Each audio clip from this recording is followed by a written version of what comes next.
on board. Because you're going to need those handy for the tour today because there are 3D effects and I want anyone to miss out.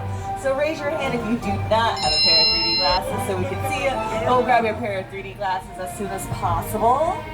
It looks like everyone has a pair from where I'm sitting, so that's good. Also, if there's any small children on the tram whose feet don't quite reach the floor, now's a good that Universal Studios Hollywood is converting the world-famous Studio Tour trams to become electric vehicles. As these trams roll out, guests will be experiencing all the movie-making action propelled by the latest... And see you later, guys. Now, we do have a co-host for this tour today. You may know him as the host of The Tonight Show with NBC's That's My Jam. Here's Mr. Jimmy Fallon. Oh, hey there. You made it. Welcome to the Universal Studio Tour. I'm Jimmy Fallon. I'll be making sure that you get through this experience in one piece. You've got the very best guide. Jasmine. And the greatest driver. Richard. They're the best. I love them. Even though Jasmine. owes me $5. Or you drop your phone, or just can't wait to use the restroom, pull the cord and remain seated. Please, no smoking of any kind during the tour, and be prepared. Our tour today features loud noises, sudden tram movements, fire effects, and many water effects. So you want to have your cameras out for great photo opportunities, but keep an eye on them so they don't get wet. And finally, for your safety and those around you, please do not use selfie sticks while you're on the right-hand side.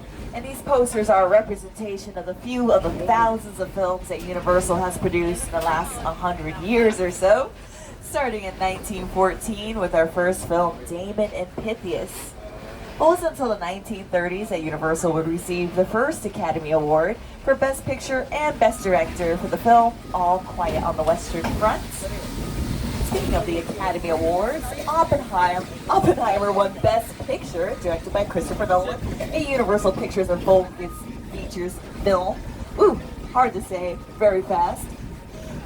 But as we're making our way down the timeline, you're going to see our very own fire station on your right-hand side. Now, it's called Fire Station 51 to pay homage to Station 51 in the television series Emergency. But they're a real functioning fire station here to keep us safe. Now, Universal City first opened, we were about 230 acres of property, and now we're roughly 400 acres and still expanding, making us the largest studio in Los Angeles.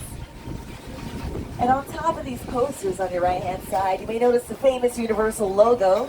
That logo has evolved throughout the years, and it wasn't until the 1930s that it would appear in the beginning of a Universal film.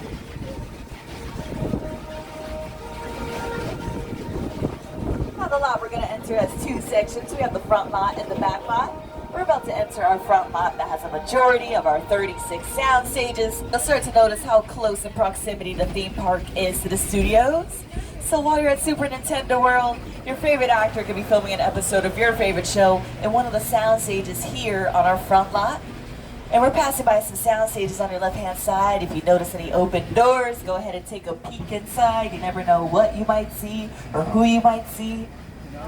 But the magic of a sound stage is you can create any kind of sound, any kind of setting that you can imagine, like Scarface's mansion from the film Scarface, the Visitor Center at Jurassic Park, Frankenstein's lab, Dracula's castle. And sound stages are about 98% soundproof, so productions don't have to worry too much about outside noise interrupting inside filming. Now, a couple of shows that filmed here recently on the front lot have been the Kelly Clarkson Show. Right before they moved to New York, they filmed here at Soundstage 1. Another show that films here on our front lot in multiple sound stages is the show Bel-Air, which is a dramatic reboot of the 90s sitcom Fresh Prince of Bel-Air.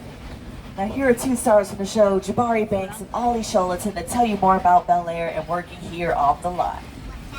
You just got me water when you get. So what it is, you put egg on the cheese, you put cheese on the eggs, on the cheese. That's right.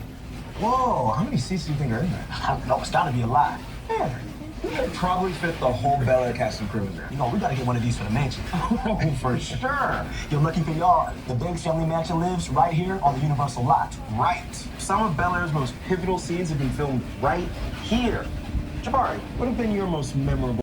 Classic sitcoms like The Jeffersons, One Day at a Time, Who's the Boss, Martin, and Coach. But in more recent years, they've been the home to The Good Place, Rutherford Falls, Universal Television's Never Have I Ever, the Netflix series starring My The prequel series set in 1993. And that means our skilled craftspeople had to build a high school, a house, and even recreate downtown Boston as it looked back in the day using... For example, we have Mark Platt Productions here in the Bungalows, and that is the company that has brought us Wicked and La La Land. Now, the first part of the film adaptation of Wicked comes out this year in November, starring Cynthia Erivo and Ariana Grande. But on your left-hand side, you'll see stages 25 and 26, and they look a little different from the other sound stages because there's production offices and dressing rooms in the front, and the sound stages are in the back. Now, these stages were first used for Hairspray Live in 2016. But recently, stage 25 was used for the television series Lopez vs. Lopez. Ready for you and Mrs. Barrington. Thank you, Will.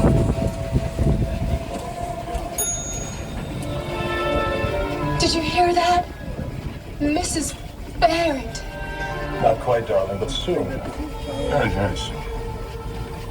Bellhop, Yes? have a bottle of champagne sent to the room at once. And make sure that we are not disturbed for any reason. Really around the corner. Because right now we're entering our metropolitan sets. Now these sets take up 4 acres of our back lot. And this is where you'll find hotels, banks, movie theaters, restaurants, anything you'll find in a major city or small town anywhere in the world. Now the materials used to build our metro sets increase the flexibility for filmmakers. So what appears to be brick or stone is actually hard plastic and plywood, which can easily be changed out from production to production. Now we are turning the corner onto New York Street. The perfect location to get that long tracking shot of your main character just walking downtown, or that aerial crane shot of a superhero showdown, or that sweeping drone shot from one end of the street to the other for a high-speed chase. Now, first car you'll see first, if you look to your right, you'll see these stoops there, and that is Brownstone Street. Now that is where Mindy Lahiri lived in the Mindy Project, but people still recognize it from the film Bruce Almighty. Raise the door! Inside bad, outside good. Inside bad, outside good.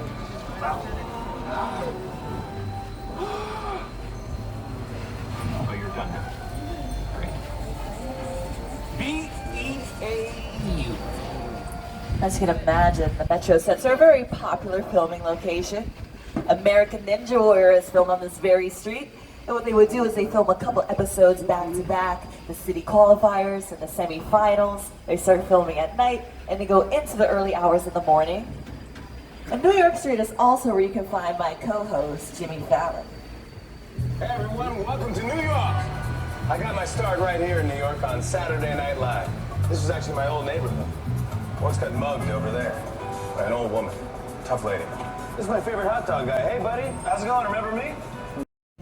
I saw that movie on TV when I was about 8 or 9 years old. It's like films that just take you away from your real life and sweep you up in adventure. Kong literally does that. I mean, you're on board a ship, you're sailing to a lost island, you're encountering monsters and creatures from, prehistoric times.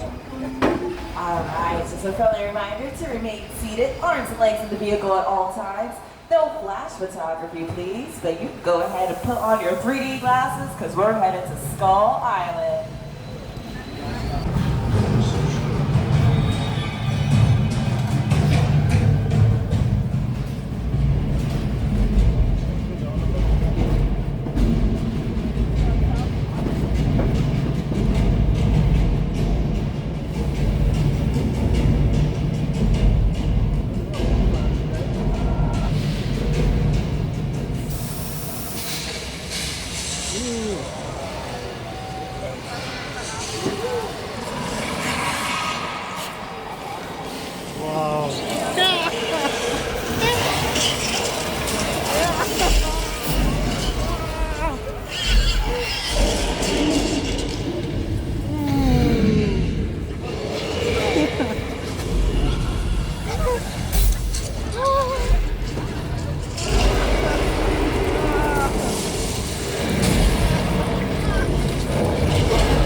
the tour economy over.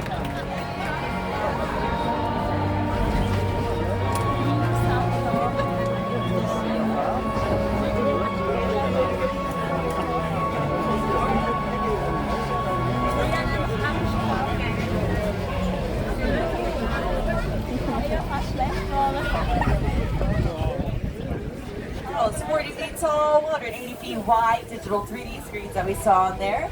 These things have a helicopter. This tram has been a picture car many times. But picture cars, they can do more than just take our characters to their destinations. They can tell us more about our characters' personalities or the time period in which the short film is in. Taking us all the way to the future of 2015, where we have flying cars and Back to the Future 2. Or maybe all the way back in the past, in the Stone Age era with the Flintstones. Now Flintstone vehicles are eco-friendly, no gas is needed, just feet. But the newest addition to the picture car collection is the Fry's Electronics van from the film Nope, directed by Jordan Peele. Shout out to anyone that's been to a Fry's Electronics because it was an actual store that's no longer in existence. Now, picture cars can also add a futuristic touch to any story. For example, the self-driving Ford Explorers you see in Jurassic Park. And just last year, Jurassic Park hit its 30th year anniversary. It's one of the most successful movies of all time, spawning the franchise Jurassic World. To Jurassic Park. That's right, we have left Skull Island, but we're headed to an island off the coast of Costa Rica, where you'll see set pieces, props, and more picture cars from the original Jurassic Park trilogy.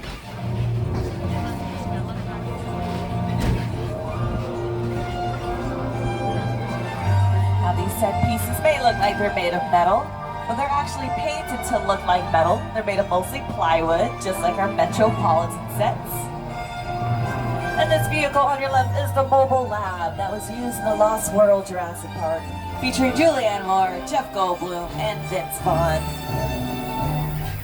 A couple of these cages look a little on the empty side. I'm sure it's fine, but if you notice anything a little out of place, just let me know because of, oh my goodness, okay, car 2, car 3, car 4, just a heads up, the dinosaurs are taking a little water break. Sorry, car 1.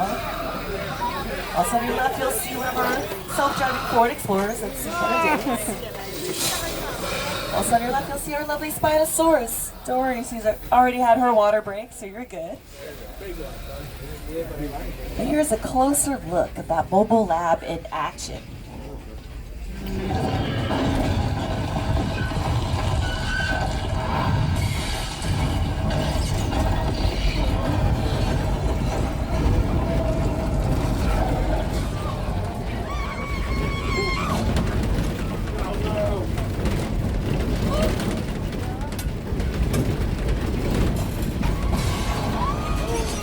On the scene here, you may see my Julianne Moore is dangling from a cliff. And that cliff is actually a parking garage right here on the lot made to look like a cliff. It's also raining in this scene, and rain plays an important role. It's not like there's rain in the forecast here at Old Mexico. Just remember to remain seated, arms and legs in the vehicle at all times. Like I was saying, rain plays an important role because you can make a sad scene more sad, a romantic scene more romantic, a studio tour more magical. However, we can't rely on Mother Nature to have rainfall on cue, so we have to create it. Now we use the advanced technology of sprinklers to sprout the water into the air to have it fall on the ground naturally. Lighting is helpful because it helps capture that water successfully on screen by illuminating the rain, making it visible. And sound for thunder will be added after filming and post-production. So when you tie all of those elements together, it just creates the perfect setting for rain and a meditation app. I hear yelling in the back. You guys good? Good? Oh, that's right. Okay, everyone remain calm. It's just a typical Wednesday. We like to do this here. We call it Flash Flood Wednesdays here at Universal. I'm just kidding. That Flash Flood is a paid actor. You may have recognized him from 2002's Big Fat Liar, starring Paul Giamatti, Amanda Bynes, and Frankie Muniz.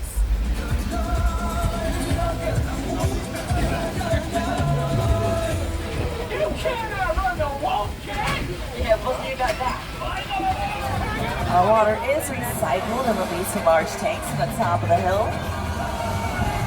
But we are leaving Old Mexico and we're headed into the Old West. Welcome to 6 Points, where countless movies and TV westerns are made. These are some of the oldest sets that we have here on the lot that still get used to this very day. Like in the film Once Upon a Time in Hollywood, starring Brad Pitt, Leonardo DiCaprio, and Margot Robbie. Matter of fact, on your left-hand side, you'll see the saloon that was used in many key scenes in that film. A saloon is what we call a practical set, because you're able to film scenes only inside the building as well as the outside. We also have another type of set here that we call facades. Now, a facade is just a false front. We just build what the camera will see and film the outsides of those buildings. And surrounding us right now are facades. Now, this area is called 6 Points because at one time there were 6 streets. Because from the 1920s to the 1950s, Universal was known as the Monster Making Studio, one of the stomping grounds to these classic Universal monsters.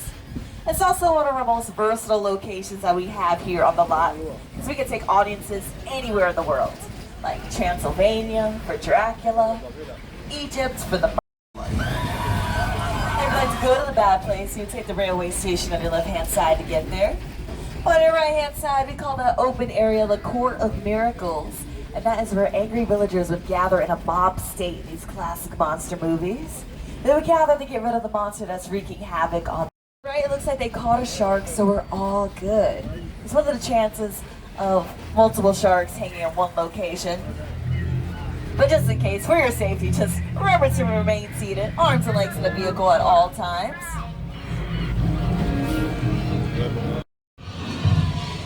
Okay, everyone, that is our cue to kind of like get out of the water. Everyone, we're just gonna hang behind this pier where it's safe, sorta. I'm sure everything's fine. It's fine, we're fine, everything's fine. We're just gonna hang out here, enjoy this nice day, and the pier's moving by itself. Everyone just remain seated. It's gonna be okay. It's just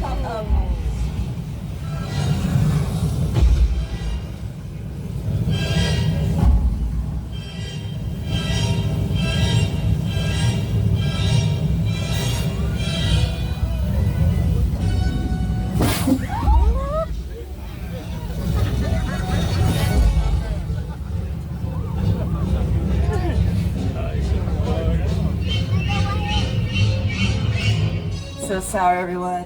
We are approaching the quiet zone that I mentioned earlier. Once again, feel free to talk amongst.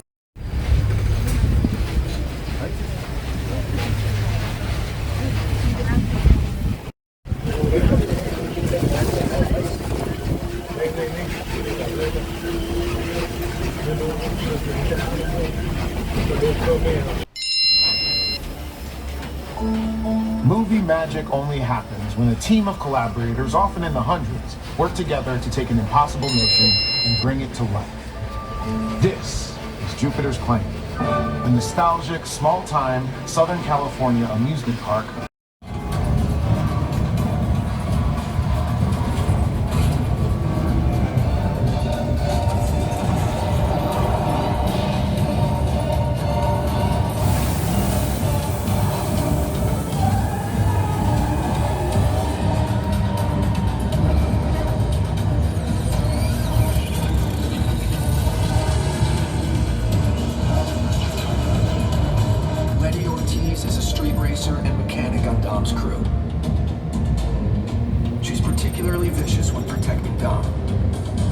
Have impaired her memory, but she always remembers 2 things.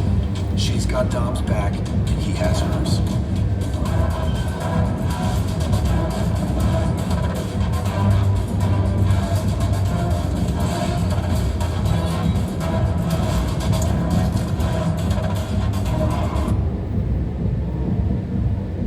Hey, yo!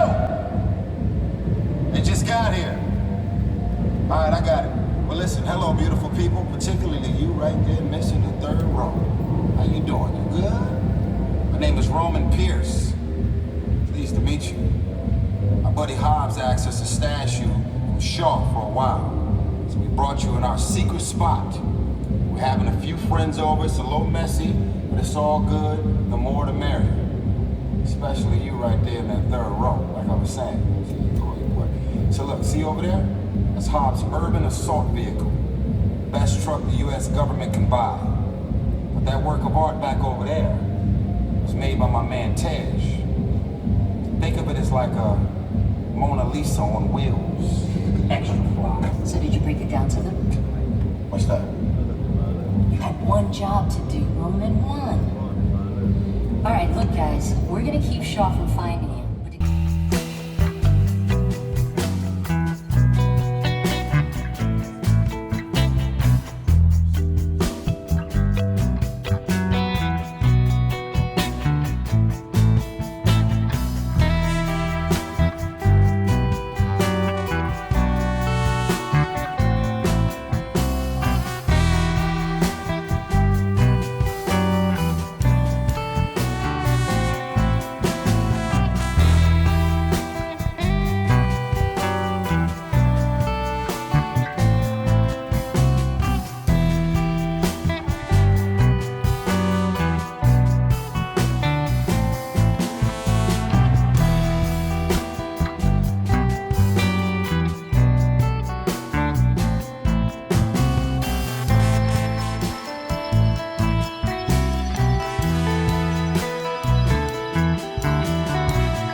I feel good.